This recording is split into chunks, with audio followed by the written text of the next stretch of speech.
এবং ঘটনাবহুল ভূখণ্ডসমূহের অন্যতম হলো সিরিয়া। একজন মুসলমানের কাছে মক্কা এবং মদিনার পরে তৃতীয় সবচেয়ে গুরুত্বপূর্ণ ভবিষ্যৎবাণী রয়েছে সিরিয়াকে কেন্দ্র করে। আজকের সিরিয়ার প্রাচীন এবং ঐতিহাসিক নাম ছিল শাম। এই শামকে কেন্দ্র করে যতগুলো বর্ণনা হাদিসের কিতাবসমূহে পাওয়া যায়, সেই শামের সীমানা অবশ্য আজকের সিরিয়া থেকে বেশ খানিকটা বিস্তৃত এবং বড় ছিল। সিরিয়া, জর্ডান, ফিলিস্তিন এবং লেবানন এই দেশগুলো মিলে ছিল তখনকার শাম। অবশ্য তখনকার শামের সবচেয়ে প্রধান এবং বড় অংশ যেহেতু আজকের সিরিয়ায়, সেই জন্য সিরিয়াকেই সাধারণত শাম বলা হয়। শাম বা সিরিয়ার প্রধান এবং অন্যতম বৈশিষ্ট্য হলো যুগে যুগে আল্লাহ সুবহানাহু ওয়া তাআলার পক্ষ থেকে বিভিন্ন নবী রাসূল যে সারা পৃথিবীতে এসেছেন, তাদের সবচেয়ে বড় অংশ এবং সবচেয়ে বেশি সংখ্যক নবী রাসূল এসেছেন এই শাম বা সিরিয়া। শাম বা সিরিয়া এটাই কিয়ামতের ময়দান হবে। কিয়ামতের দিন লোকেরা এখানেই সমবেত হতে থাকবে। এর বাইরেও শাম বা সিরিয়া আপনাদের সম্মুখে আমরা পেশ করতে চাই। তার মধ্যে এক নম্বর হলো সহিহ বুখারীতে বর্ণিত হয়েছে, নবী আলাইহিস সালাম বলেছেন, লা তাযালু তায়ফাতুম মিন উম্মতি মানসুরিন লা ইয়াদুররুহুম মান খাযালাহুম হাত্তা তাকুমাস সাআ। অর্থাৎ আমার উম্মতের মধ্যে একটা বিশেষ শ্রেণী, বিশেষ কিছু লোক থাকবে, একটা দল থাকবে যারা সত্যের পক্ষে লড়াই করতে থাকবে, আল্লাহর সাহায্য তাদের সঙ্গে থাকবে এবং তারা এই সত্যের পক্ষের লড়াইকে অব্যাহত রাখবে কিয়ামত কায়েম হওয়া পর্যন্ত। তাদেরকে যারা পর্যদস্ত করতে চায়, অপমান করতে চায়, ক্ষতি করতে চায়, তাদের কেউই তাদের কোনো ক্ষতি করতে পারবে না। এই হাদিসে নবী আলাইহিস সালাম যে দলটির কথা বলেছেন, যারা সাহায্যপ্রাপ্ত হবে, সেই দলটি কারা এবং তাদের অবস্থান কোথায় হবে, এই প্রসঙ্গে সহিহ বুখারীতে নবী আলাইহিস সালামের একাধিক সাহাবায়ে কেরামের মন্তব্য রয়েছে, যারা বলেছেন যে এখানে যে দলটির কথা বলা হয়েছে তারা হলেন সিরিয়ায় অবস্থানকারী হবেন এবং এটা হবে কিয়ামতের ঠিক আগ মুহূর্তে। তাবরানীর এক বর্ণনা, নবী আলাইহিস সালাম নিজেও বলেছেন আল্লাহর সাহায্যপ্রাপ্ত সেই দলটি থাকবে সিরিয়ায় বা শামে। সিরিয়া প্রসঙ্গে দ্বিতীয় হাদিসটি বর্ণিত হয়েছে সহিহ বুখারীতে। বিখ্যাত সাহাবী আব্দুল্লাহ ইবনে ওমর রাদিয়াল্লাহু তাআলা আনহু বলেছেন, রাসূল করিম সাল্লাল্লাহু আলাইহি ওয়াসাল্লাম ইরশাদ করেছেন, আল্লাহুম্মা বারিক লানা ফি শামিনা ওয়া ফি ইয়ামানিনা। অর্থাৎ আল্লাহ আমাদের সিরিয়ায়, আমাদের ইয়ামানে আপনি বরকত দান করুন। এই কথা বলার পরে উপস্থিত লোকেরা বলল, ইয়া রাসূলুল্লাহ ওয়া ফি নাজদিনা, আমাদের নজদেও আল্লাহ বরকত দান করুন, সেই দোয়া করুন আপনি।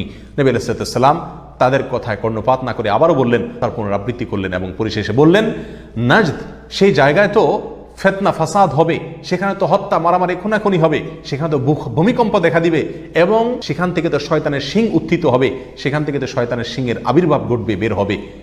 এখানে নাজদ বলতে কোন এলাকাকে বোঝানো হয়েছে, এই প্রসঙ্গে মুহাদ্দিসিন একরামের বেশিরভাগের মন্তব্য হলো নাজদ বলতে ইরাককে বোঝানো হয়েছে।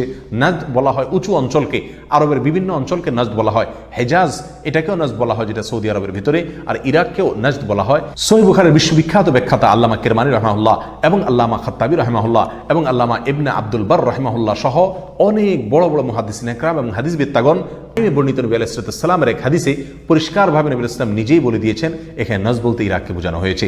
যাই হোক, এই হাদিস থেকে আমরা বুঝতে পারলাম বরকত নবী আলাইহিস সালাম চেয়েছেন আল্লাহর কাছ থেকে এই শাম বা সিরিয়ার জন্য।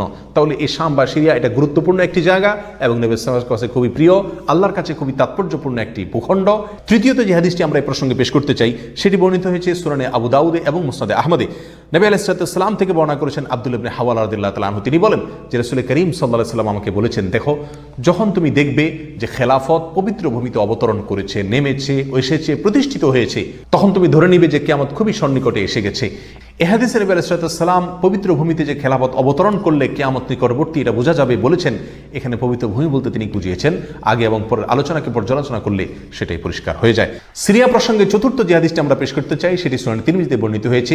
সেই হাদিস থেকে বোঝা যায় নবী আলাইহিস সালাম সিরিয়াকে গোটা মুসলিম বিশ্বের জন্য হৃৎপিণ্ড হিসেবে অভিহিত করেছেন, মন্তব্য করেছেন। তিনি বলেছেন, সিরিয়ার লোকেরা যখন খারাপ হয়ে যাবে, মন্দ এবং খারাপ দিক যখন সিরিয়ার লোকদেরকে গ্রাস করবে, ছেয়ে যাবে, তখন তোমরা ধরে নিবে পৃথিবীর কোনো জায়গায় আর কোনো ভূখণ্ডে মুসলমানদের মধ্যে আর কোনো কল্যাণ অবশিষ্ট নেই। অর্থাৎ হৃৎপিণ্ডের গেছে, এটা পরিষ্কারভাবে বোঝা যাবে। এই হাদিস থেকেও সিরিয়া অত্যন্ত গুরুত্বপূর্ণ ভূখণ্ড, সেটা পরিষ্কারভাবে আমরা বুঝতে পারি।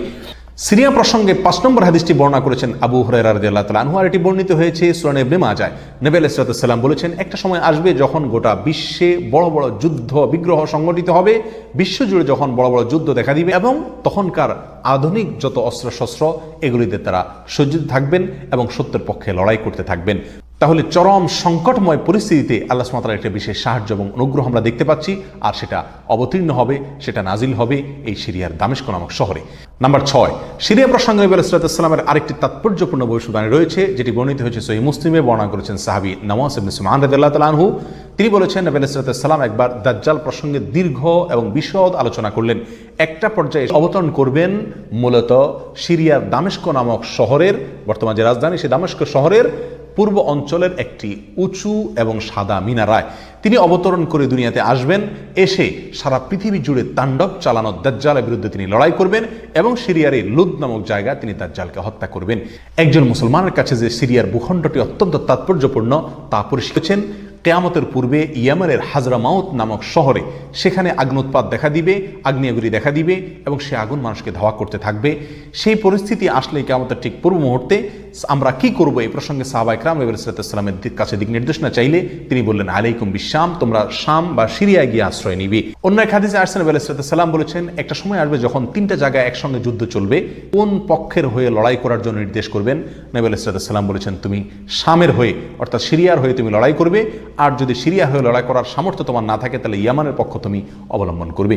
কিয়ামতের পূর্বে যে আগ্নেয়গিরি দেখা যাবে, যে আগ্নোৎপাত দেখা দিবে, সে আগুন মানুষকে ধাওয়া করতে থাকবে এবং সারা পৃথিবীর মানুষকে ধাওয়া করতে করতে করতে একটা জায়গায় একত্রিত করবে, আর সেটি হলো সিরিয়া। নবী আলাইহিস সালামের ভাষায় আরদুল মাহশারি ওয়াল মানশার, অর্থাৎ সিরিয়াই হবে কিয়ামতের ময়দান। কিয়ামতের সময় সারা পৃথিবী থেকে মানুষ সমবেত হয়ে এই সিরিয়াতেই একত্রিত হতে থাকবে। নাম্বার 9, নবী আলাইহিস সালাম আরেক হাদিসে বলেছেন, মালায়েকাতুল্লাহি বাসিতু আজনিহাতাহুম আলা শাম, আল্লাহর ফেরেশতাগণ সিরিয়ার উপরে তাদের ডানাকে ছেয়ে আছেন অথবা ছেয়ে থাকবেন। এই হাদিস থেকেও শাম বা সিরিয়া। একবার শুয়েছিলাম, দেখলাম আমার মাথার নিচ থেকে আল্লাহর কিতাবকে ছিনিয়ে নিয়ে যাওয়া হলো এবং সেটাকে যখন নিয়ে যাওয়া হচ্ছে আমি তাকিয়ে থাকলাম কোথায় নিয়ে যাওয়া হচ্ছে। দেখলাম যে একটা আলোক রশ্মি চলে যাচ্ছে এবং যেতে যেতে সিরিয়ার ভূমি পর্যন্ত সেটা চলে গেল এবং সেখানে গিয়ে অবতরণ করলো। এরপর নবী আলাইহিস সালাম বললেন, আলা ইন্নাল ঈমানা ইযা ওয়াকাআতিল ফিতানু বিশাম, অর্থাৎ যখন সারা পৃথিবীতে ফিতনা ফাসাদ ছেয়ে যাবে তখন ঈমানের ঠিকানা হবে সিরিয়ায়, আর ঈমানদারদের আশ্রয়স্থল হবে, শেষ ভরসা হবে সিরিয়া। সম্মানিত ভাই বন্ধুগণ, এই হাদিসগুলো